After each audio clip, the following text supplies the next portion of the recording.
Vous rentrez de la pharmacie avec vos 3 boîtes de médicaments, comme chaque mois. Vous les prenez fidèlement, matin et soir, parce que le médecin vous a dit que c'était pour la tension, le cholestérol et un peu pour les douleurs. Rien de bien méchant. Vous ne vous posez même plus de questions. Pourtant, ce petit rituel, aussi anodin qu'il vous semble, pourrait bien être la chose la plus dangereuse que vous faites chaque jour. Ce que l'on ne vous dit pas, c'est que prendre 4 médicaments ou plus en même temps n'est pas un simple traitement. C'est un équilibre instable, une bombe à retardement chimique à l'intérieur de votre corps. Et les chiffres sont effrayants.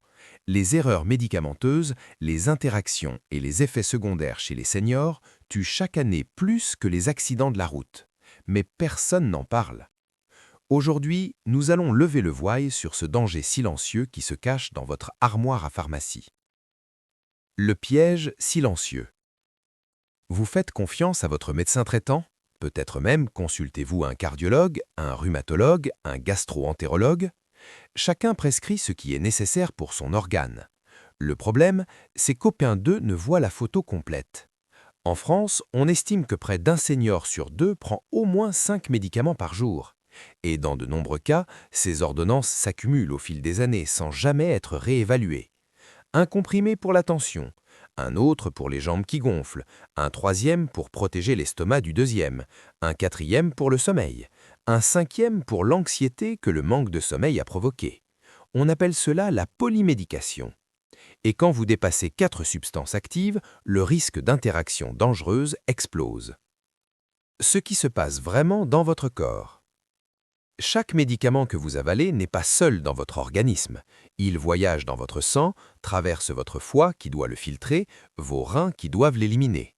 Quand vous en prenez plusieurs, ils se croisent, se gênent, parfois se renforcent de façon incontrôlée. Prenons un exemple très fréquent, l'association d'un anticoagulant, pour éviter les caillots, avec un anti-inflammatoire non stéroïdien, pour une douleur articulaire. Ces 2 médicaments, pris ensemble, multiplient par 3 le risque d'hémorragie interne. Une simple douleur à l'estomac peut cacher une hémorragie digestive, qui chez une personne âgée devient rapidement mortelle. Autre association classique, un diurétique pour la tension associé à un médicament pour la prostate. Les deux font baisser la tension artérielle. Pris ensemble, ils peuvent provoquer des chutes brutales, des malaises, des fractures du col du fémur. Et souvent, on impute la chute à un faux pas ou à l'âge, alors que c'est la combinaison des molécules qui a vidé le cerveau de son oxygène le temps d'un instant. L'effet domino, quand un médicament en appelle un autre. C'est là que le phénomène devient vicieux. Imaginez, vous prenez un médicament pour l'hypertension. Il vous donne un peu de toux sèche. Votre médecin, pensant à une allergie, vous prescrit un antihistaminique. L'antihistaminique vous assèche la bouche et vous rend somnolent dans la journée. On vous prescrit alors un coup de foie ou un somnifère pour la nuit. Le somnifère vous laisse groggy le matin, vous avez des vertiges et on ajoute un traitement contre les vertiges. À aucun moment, personne ne se demande si le problème initial ne venait pas simplement du premier médicament. Cette spirale s'appelle la cascade prescriptionnelle et elle est l'une des principales causes d'hospitalisation évitable chez les plus de 65 ans. Les signes que vous attribuez à l'âge. La fatigue, les pertes de mémoire, les vertiges, la constipation, les chutes, la confusion, tout cela, on le met sur le compte du vieillissement. C'est normal à mon âge? Non. Dans une proportion énorme de cas, ces symptômes sont des effets indésirables médicamenteux. Les benzodiazépines, somnifères, anxiolytiques, par exemple, sont connus pour augmenter le risque de chute et de troubles cognitifs. Pourtant, des centaines de milliers de seniors les prennent depuis des années, sans réévaluation.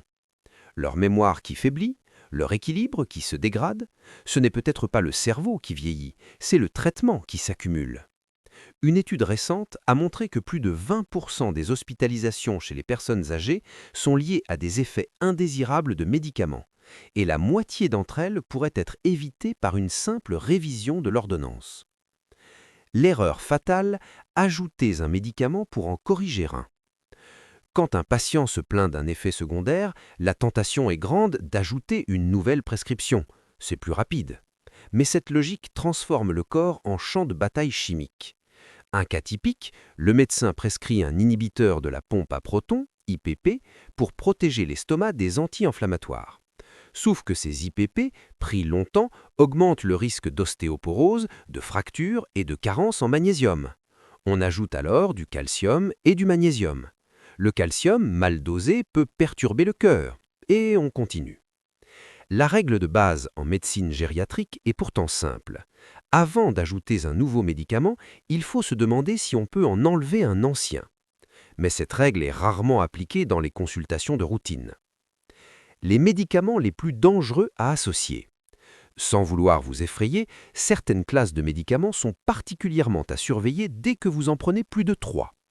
Les anticoagulants, de type warfarine, apixaban, le moindre ajout d'anti-inflammatoires, d'aspirine ou même de certains antibiotiques peut déclencher une hémorragie. Les antidiabétiques, associés à certains diurétiques ou corticoïdes, ils peuvent faire chuter la glycérie de façon brutale. Les médicaments de la tension, pris avec des anti-inflammatoires, ils perdent leur efficacité et créent une hypertension rebond. Les diurétiques, avec des laxatifs, ils déshydratent dangereusement, surtout en été. Les somnifères, avec des antidouleurs morphiniques, ils dépriment la respiration, surtout la nuit. Chacune de ces associations peut paraître anodine sur l'ordonnance, mais dans le corps, c'est un cocktail dont vous ne maîtrisez pas les effets. Ce que vous devez faire immédiatement. Si vous avez plus de 60 ans et que vous prenez 3 médicaments ou plus, une seule chose compte, faire une consultation de révision médicamenteuse. N'appelez pas ça « mise au point », appelez-la « nettoyage ». Demandez à votre médecin traitant de prendre le temps, vraiment le temps, de passer en revue tous vos traitements, y compris ceux que vous achetez sans ordonnance, plantes, compléments, antidouleurs de pharmacie. Apportez toutes les boîtes dans un sac, même les tubes de crème. C'est ce qu'on appelle la méthode du sac brun. Posez ces questions. Ce médicament est-il encore indispensable? Peut-on diminuer la dose de celui-ci? Est-ce que ce symptôme que j'ai, vertige, fatigue, trouble de mémoire, peut être causé par un de mes traitements? Est-ce que 2 de mes médicaments peuvent interagir dangereusement? Et surtout, ne jamais arrêter un traitement brutalement sans avis médical. Certains médicaments, comme les bêta-bloquants ou les benzodiazépines, provoquent des effets de sevrage sévères. L'arrêt doit être progressif et réfléchi. Le rôle des proches, un regard neuf. Si vous êtes un proche, un enfant ou un conjoint, vous avez un rôle essentiel. Vous voyez peut-être les choses que le patient ne dit pas au médecin. Une démarche qui se dégrade, des moments de confusion, des chutes répétées, un appétit qui disparaît. Notez ces changements. Demandez au pharmacien de vérifier les interactions. Parfois, c'est un regard extérieur qui met un terme à une année de cascade médicamenteuse. Récapitulation et mise en garde. La médecine moderne a fait des miracles pour allonger la durée de vie, mais souvent ce sont les traitements eux-mêmes qui volent la qualité de ces années gagnées. Prendre des médicaments n'est pas un signe de faiblesse, c'est parfois une nécessité.